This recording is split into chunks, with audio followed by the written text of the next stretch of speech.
First உள்ள போனோம்னா வந்துட்டு நாங்கள் சாரி கேட்டோம். ஏன்னா வந்துட்டு நாங்கள் அவர் வந்துட்டு சொன்னது என்னன்னா குழந்தைங்க லேடிஸாக கூட்டு வரட்டான்னு சொல்லியிருந்தாங்க.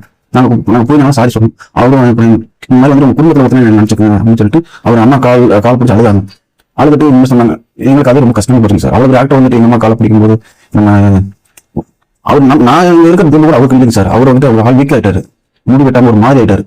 ஆள் பார்க்க ரொம்ப நல்லா இருந்தாரு.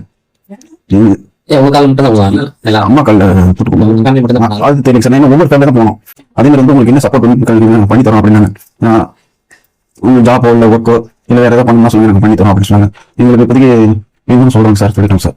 வேற எதுவும் எங்களுக்கு கேட்கல சார். இங்க வந்துட்டு கருவை பொறுத்த வரைக்கும் வந்துட்டு எங்க இன்னும் பர்மிஷன் தெரியல. ஏன்னா வந்துட்டு ஏற்கனவே வந்து இஷ்யூவா இருக்கு. இன்னும் வந்து திருமண கூட்டம் வந்து இன்னொரு ஏதாவது பிரச்சனை வரக்கூடாது. வரல போலீஸ் பர்மிஷன் கிடைக்காம இருக்கு.